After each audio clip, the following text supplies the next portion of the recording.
Welcome to the Art of Authority podcast, bringing you interviews and episodes to help you radically optimize your authority and influence to become the go-to expert in your field. Here's your host, authority positioning coach, Mike Saunders. Hey guys, welcome back. This is Mike Saunders, the authority positioning coach. And today we have with us international best-selling author and keynote speaker, Ian Altman. Ian, welcome to the program. Thanks for your time. Mike, thanks for having me here. Hey, I interviewed you last year on my podcast, and I remember, if I remember correctly, isn't it true that you said if you just go to Google and put in business trends, your Forbes article is the top one? Is that the term that you Google? I think if you search for business trends, in just about any place in the world, it comes up. It depends on what mood Google is in that day. It'll come up as somewhere between 1 and 3. It's been 1 for a long, long time, and occasionally something new will pop up. But yeah, it stays up there pretty consistently. 1, 3, 4, 9 on the first page of Google for a basic term like that is huge. So that just tells us that you've got your finger on the pulse of business trends. So that's what I want to focus on today is selling with integrity.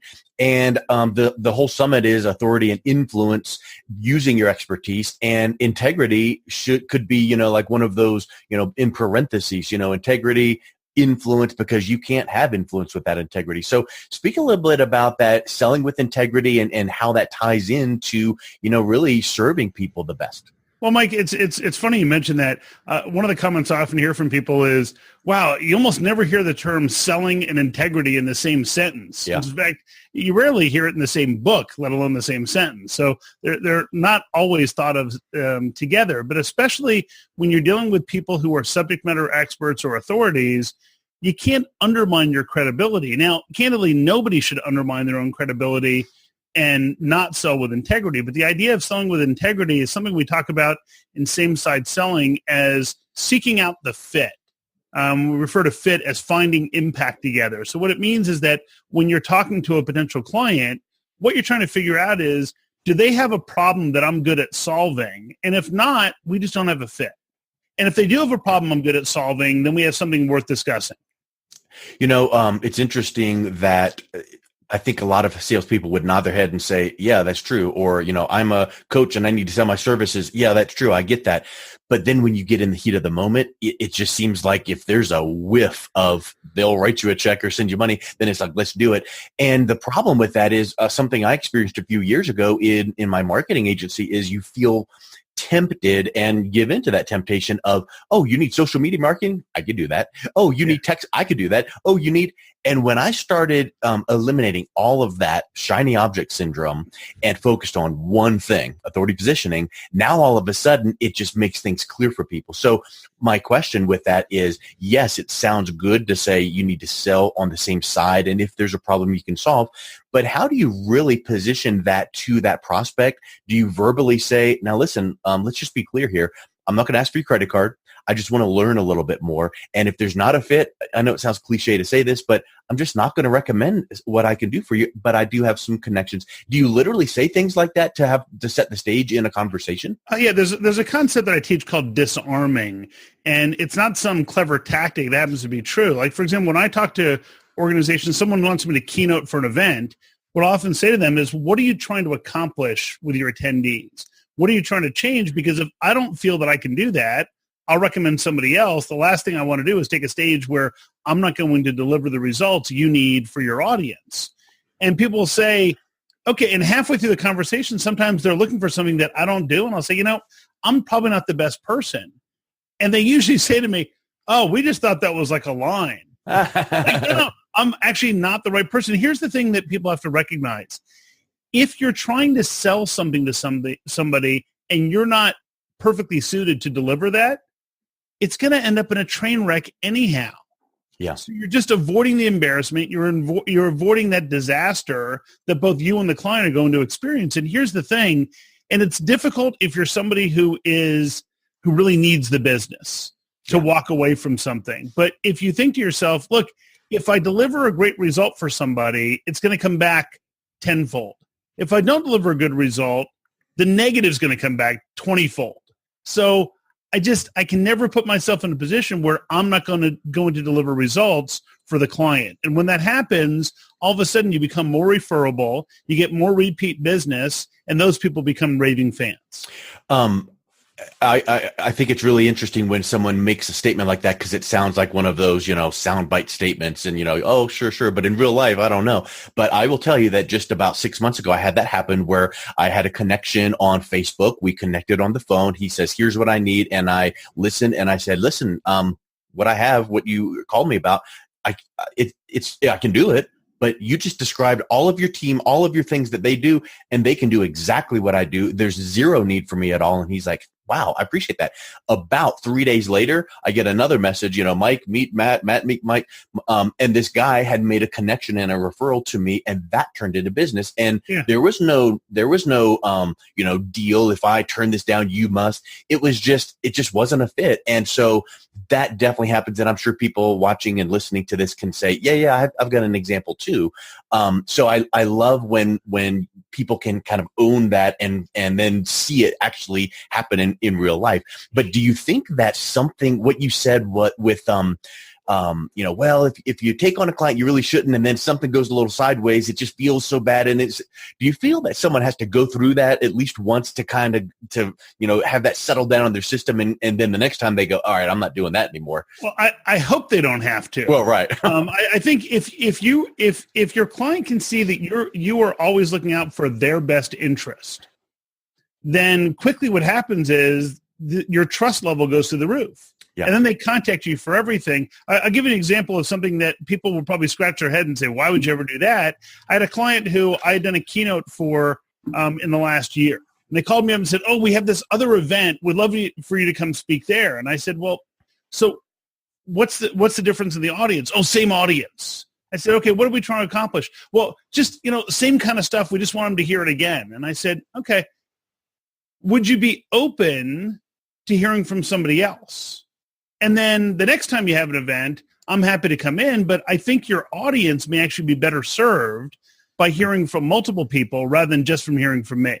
And there's somebody else I know who's a phenomenal speaker, similar philosophy, but some different tactics that I think they would probably respond well to. Well, the funny part is that someone listening right now is going to say, oh, but you walked away from that business. And so the client ended up engaging this other person. They did an amazing job. And then after the event, the client called them and said, wow, that was amazing. So can we lay out a plan together over the next few years on what we should do together? Because what they realize is, hey, look, he's not interested in just what goes into his wallet. He's looking at results for us. Yeah, 30,000 foot level. Yeah, and so few resources and vendors actually are looking out for the client's best interest that when you do it, the client is just trying to figure out what other excuses do we have for doing business with this person, because they actually are putting our needs ahead of their own. How long ago was that, by the way? So this was I did a keynote for them probably in the first half of last year, and then I referred them to this other person in December. And then in January, they contacted me and said, what are we going to do over the next few years? And candidly, we've laid out a whole plan. It involves me, this other person. And then as we've been talking to them, they said, oh, what about this other topic? Can you guys address that? We could, but here's a third person who'd be great for that. Now, the funny part is that client used to just canvass the market to see who was going to come speak for their events. And now they make one phone call, which is to me, and say, who should we have speak at our event? Well, the reason I asked the question about timing, and you've kind of touched on it a little bit, has this other person you referred, the other speaker you referred to, have you had any conversation with them to kind of do a little back talk and say, listen, this has now turned into something where we all are going to benefit moving forward. And now potentially that speaker can do the same thing too, if it comes up for them. And it could come back with, they do a deal and then they refer to you, and then you do a deal and you refer to them. And it could be something where it becomes this team approach. Well, you know what? You need to partner with people where you already have a meeting in the mind. So this other guy, I don't know if you know Phil Jones, but Phil and I are good friends. Phil wrote a book called Exactly What to Say. And, I would say get exactly what to say even before you get same-side selling. So exactly what to say, you can read in about a half hour. It's got 20 to 25 different little phrases that pivot conversations with clients. He's also a high integrity based guy. And so we very often will bring each other into our respective accounts. Now, people who are protective or territorial, that might seem like a totally foreign concept. Right. But the reality is that now I know the client's either going to be working with me or working with Phil. And I know that we both follow this integrity-based framework. I know that we share similar philosophies, even though we have different tactics and specific approaches. So the client is going to get this 1 + 1 = 3. Yeah. And or 4 or 5. Yeah. And the thing is, Phil and I, it's not a quid pro quo. I don't make money off of him. Right. He doesn't make money off of me. We just know that our clients are better off when they work with both of us than when they only work with one of us. It's just a mindset. It's just a giving, serving. It's like, Bob Berg and David Mann's book, Go Giver. Yep. It's that in action. And I think a lot of people hear that and go, ooh, I'm going to try that. And they wait 2 seconds later and wait for it to come back. And that's the wrong approach. You need to do it because it's the right thing to do. And then just let it go, cast your bread upon the water and it'll come back. You don't do it because you want that return right away. I think that's such a neat takeaway and a writer downer for people to keep in mind. So I think that's awesome. Another thing that you say is serve your community, not just your buyers. And to me, that says, again, serving and giving for the purpose of kind of laying the groundwork, because they might turn into buyers one day. But if you only focus on buyers, just like the old school realtors that would cold call, do you want to sell your house? No. Do you want to sell your house? No. And they would go until someone said yes. Well, what about the people that said no? They might be ready in 90 days if you just had a conversation with them. Well, and so the interesting thing is if we stick with that realtor metaphor, right? So the realtor who says, do you want to sell your house? Do you want to sell your house? You say no. And you're like, oh, here's the person who's always calling me if I want to sell my house. If you say, so, gee, when you become an empty nester, what options are available to you? And you start creating value for that, for anybody who owns a home, right? At which point does it make sense? Should you replace your roof or shouldn't you before you sell your house? When should you replace your windows and when shouldn't you? What's a good investment for resale and what isn't?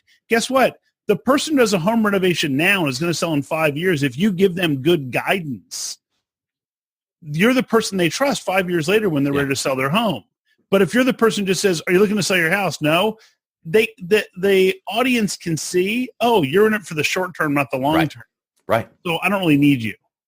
It's again, it sounds so cliche to say it's the relationship, it's the giving and serving, but back in the day, Chet Holmes wrote in The Ultimate Sales Machine that exact thing. He said about 90% of people aren't ready to do whatever you want them to do now, but they will be, or a lot of them will be in 6 months. So educate, stay in touch, give value, serve, because the guy that's going buy now, coupon discount deadline, they're, people are wanting to stay away from them, but the guy that's giving some good information about the roof and the windows, they're like, well, hey, you were saying something. We are looking to move now. What should we consider? And they trust you. So I think that giving of content, because now we pull in content marketing, if you want to call it a thing. But all of these phrases to me are let's just help people out, do the right thing, educate people, learn yourself about the industry so that you can interact with your target audience. And, pop once in a while, here will be a buyer, here will be a buyer, but your audience and your tribe realize that you are a go-to resource. Yeah. And nowhere is this more evident than in the world of LinkedIn. We've all had the situation where we connect to somebody on LinkedIn and a nanosecond after you accept their connection, they're pitching you something. Oh, I'm the best at this and this and this and that. So I want to set up a time to speak with you about what I'm selling. Yeah. Well, could you imagine in the dating world, if you met somebody and said, hey, you know what?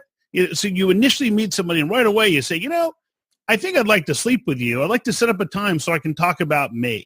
About babies, about kids. What baby names do you like? What? Exactly. What was your last name again? Exactly. It's crazy. But instead, if the people on LinkedIn who say, look, here are the type of people that I help, I'd love to understand the type of people you help so that maybe I can connect you to someone in my network who needs what you do and vice versa. Then the other person says, you know what, actually, I need what you just described. Oh, fancy that. Right. Amazing. But the thing is that it's the always be closing old school metaphor for sales just doesn't work anymore.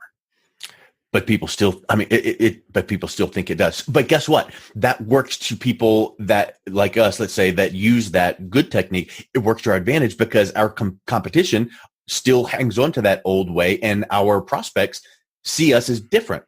Exactly. So good. Let the masses still do that, because if we choose, or our listeners or watchers here to this interview choose, I'm going to say to you watching, do these things, because it will set you apart right now. And your competition that's calling your same prospect, they feel that. They might not even consciously say, Ian did this, but Fred did that. I'm choosing Ian. They just feel something different. Like, man, alive, that guy was annoying, but man, Ian. So I think that it's kind of like people that don't return phone calls. All right, bad on them, but good on you when you do, because it just sets you apart. Well, and in fact, Mike, one of the things for people to think about is that if you think about the buyer-seller interaction as a race, and the initial contact is a starting block, where we as sellers celebrate is at the finish line, which we often consider the sale, the contract, maybe it's getting paid, all those sorts of things. But the challenge is, if you asked your client what they consider the finish line, the client would say, well, it's the results that I was buying into. And what happens is, what most people don't do is they don't ask the client, well, what would make this successful? What can we measure to know that we're successful? And merely by doing that, you will find that your clients are willing to spend more with you than with somebody else, because you're focused on the same thing they are, which is the results rather than the contract. It kind of goes back to what you said a minute ago about focusing on the problem that you solve. And if you don't, like, how many times have we watched Shark Tank and one of the sharks goes, what's the problem here? What are we solving? Because otherwise, it's just gonna fall on, deaf ears. So when you do have that specific solution to that specific problem, and you can approach it with this giving and serving and learning and providing value, I think that becomes the perfect storm, right? And then the integrity and the honesty and the authenticity shines through, and kind of tying it all in together. I wrote down this too: subject matters experts open doors. In your 2018 trends, subject matter experts open doors. So when you have all of that stuff we just mentioned put into place, and then now you add in this layer of being that subject matter expert, that does open up a door for all of that other stuff to happen. Absolutely. See, if you think about it, in the world of, quote, selling, there are three personas. So there's an order taker, there's a salesperson, and there's a subject matter expert. The order taker is the person who you say, I need 3 of these, 2 of those. How much is it, and when are you going to deliver it? Yeah. The salesperson believes their job is to sell whatever they have to sell, whether the client needs it or not. And the subject matter expert is the person the client would actually be willing to spend money to meet with if that's what it took. So the order taker, where they haven't already been replaced by Amazon, they will be. So now we have a choice between the salesperson and the subject matter expert. And it doesn't matter which one you think you are. What you have to ask yourself is, when you're the customer, who do you want to deal with? The salesperson or the subject matter expert?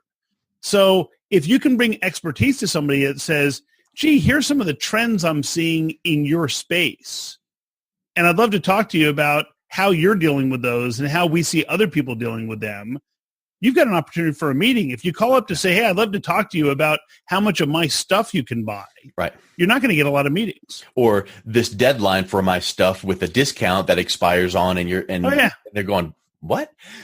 So here's a question.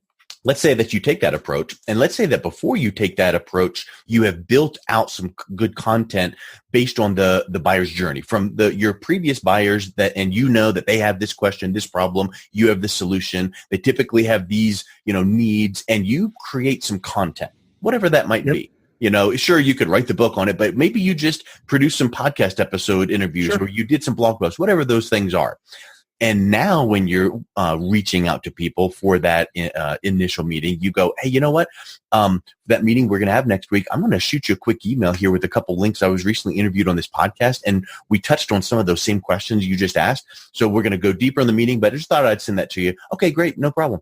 So now you're pre-framing that meeting as you're the authority and expert, because when you get there, they might not have listened to every syllable of that interview you sent them or read every word of that whatever. But the fact that you were like, oh, you sent me a Forbes article? Wow.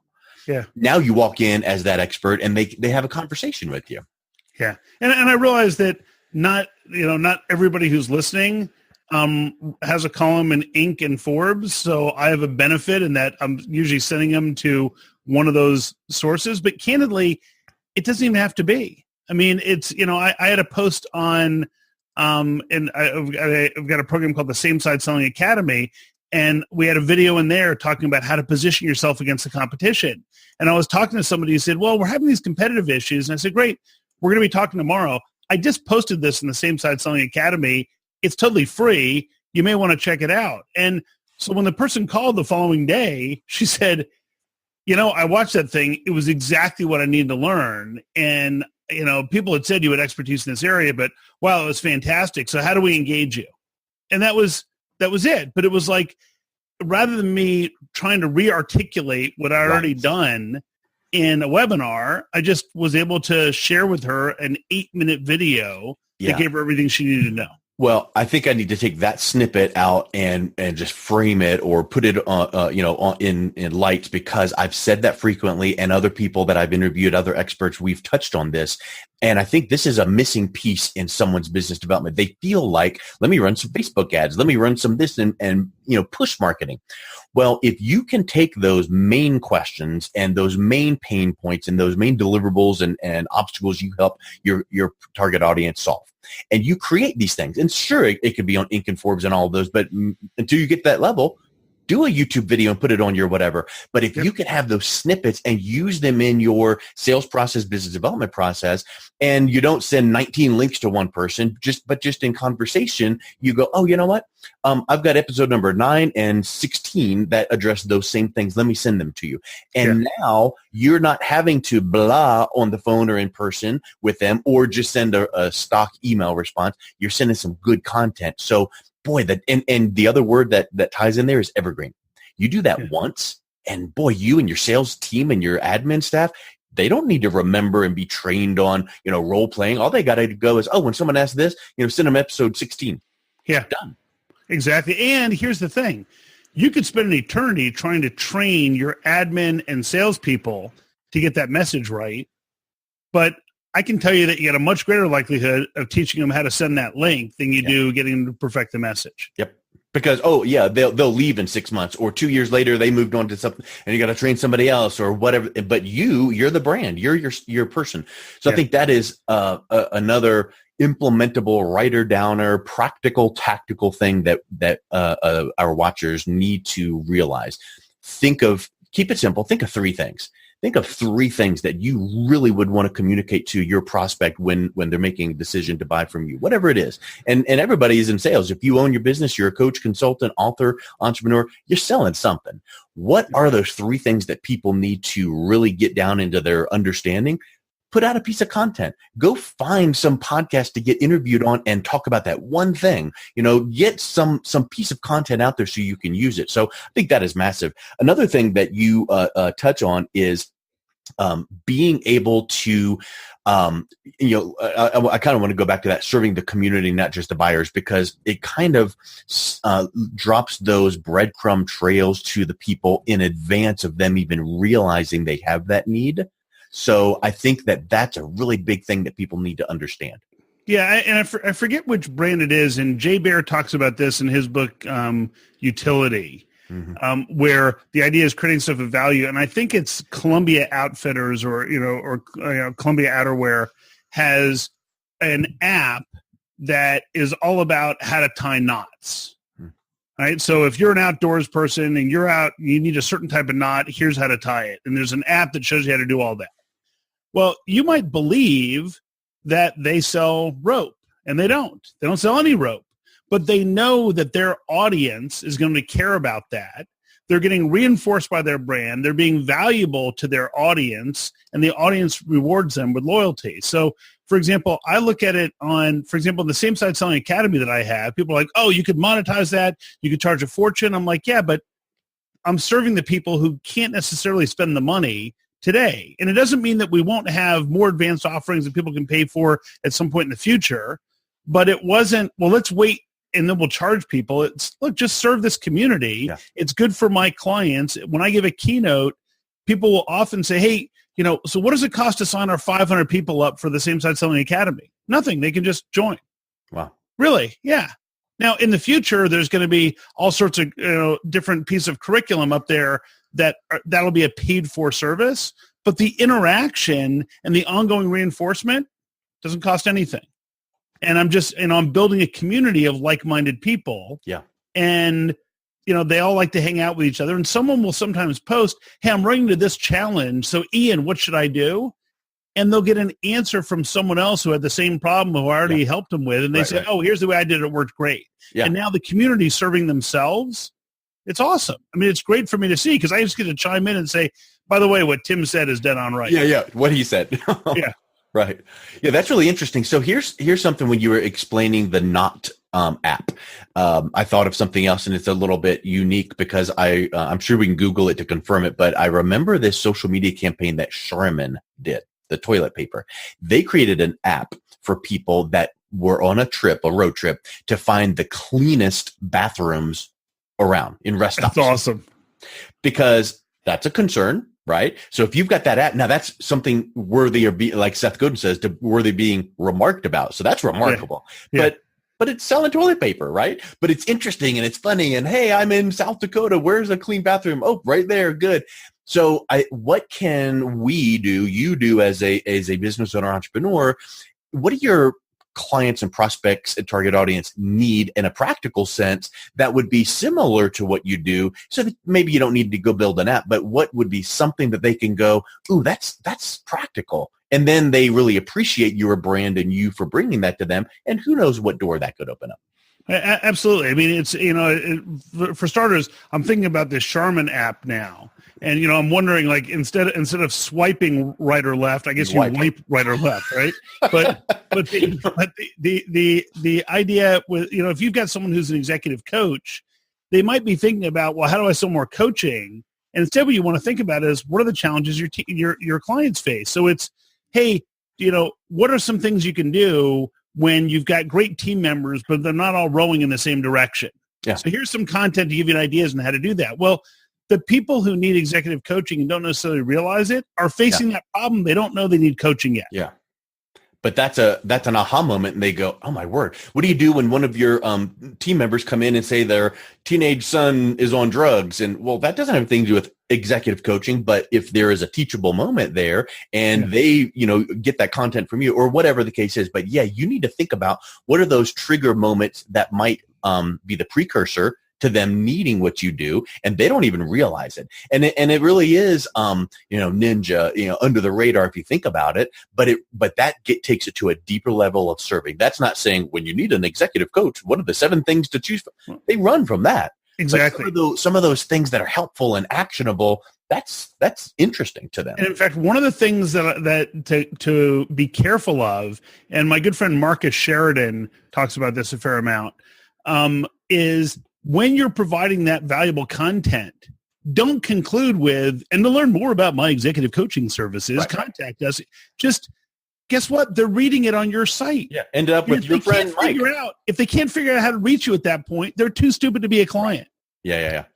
Yeah, I interviewed Marcus for this summit as well, and he had some excellent things to say. I mean, in fact, you know how when you think about a certain topic, and this is another neat point for people to keep in mind, we need to present our products and services in a way that is memorable.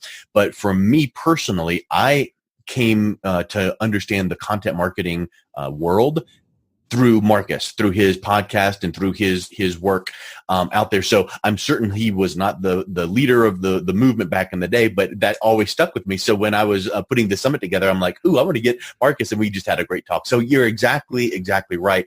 People need to realize that there's stuff out there that happens before they even realize they have a need. And I do a presentation very frequently where it shows this, here's the sales cycle in the old days, suspect, prospect, answering objections, all these things. But now there's the slideshow, this calm. And then they show a trigger event. And then people start searching for, what's going on. And the way I explain it is, hey, you go for a run every other day and you're fine. And then one day you come home and your shin hurts. And so you Google around, man, my shin hurts all of a sudden. Well, you're not Googling for best running shoes, but what if a running company had put an article out or a podcast out that says, hey, when you run and your shin starts hurting all of a sudden, here's, this interview on, and here's our sale.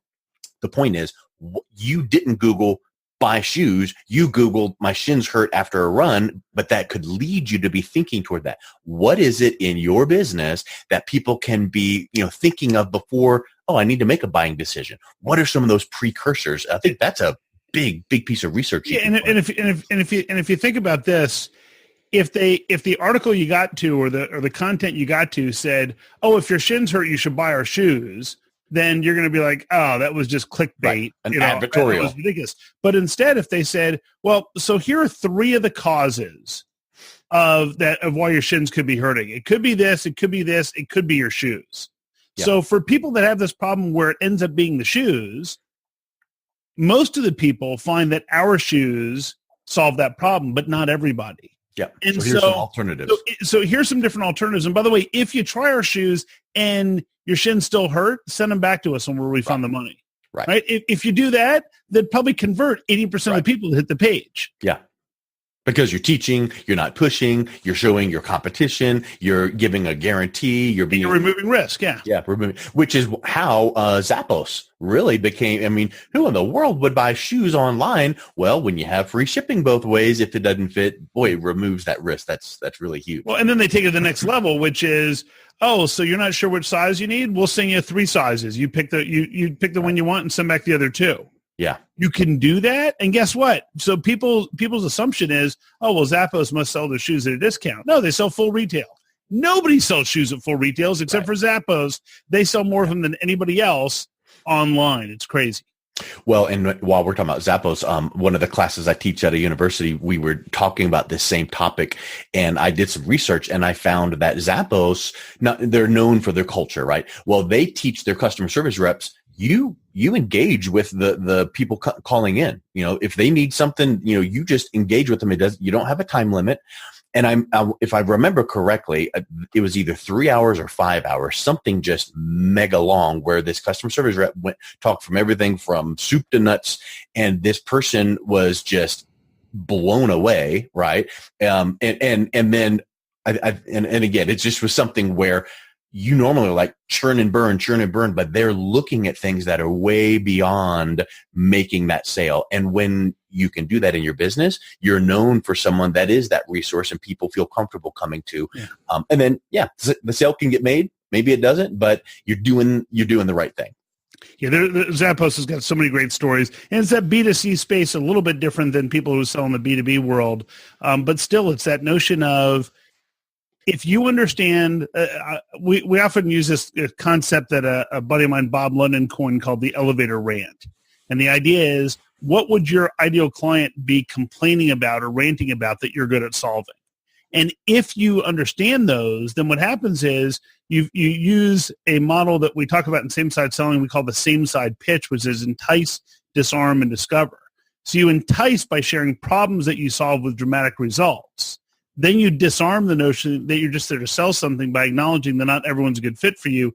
And then you trigger the discovery phase. So if you knew that, for example, if someone's an executive coach and the biggest problem they solve for people is helping to get their teams aligned, well, that's an outcome. But the symptom or the rant is, man, my people are working their tail off. They're just not getting anything done.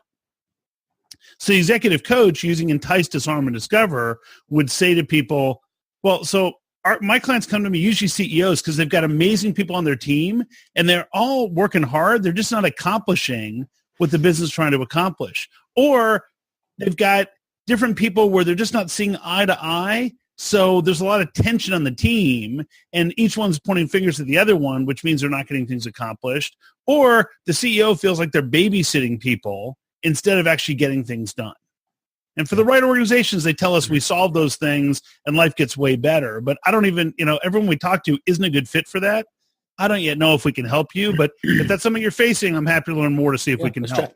And that Yeah. way you start by focusing on the problems rather than focusing on the outcomes. Yeah. Love it. Hey, well, thanks a million for your time. We could go on and on and on, but I want to wrap up with how can people reach out and pick up a copy of your book and engage with you? You know what? The easiest place to find me is at ianaltman.com. So it's IANALTMAN.com, or on Twitter, it's Ian Altman. Connect with me on LinkedIn. Any questions people have, any way I can help, just let me know. Always Ian, there. Thanks a million for your time. You bet. Thanks, Mike. Take care. You've been listening to the Art of Authority podcast. Are you interested in building your authority positioning as the #1 strategy to grow your business, brand, and influence? Book your authority audit today. This 7-point audit of your current authority position will uncover opportunities and show you how to be seen as a leading expert and authority your industry looks to for advice. Visit www.authoritypositioningcoach.com.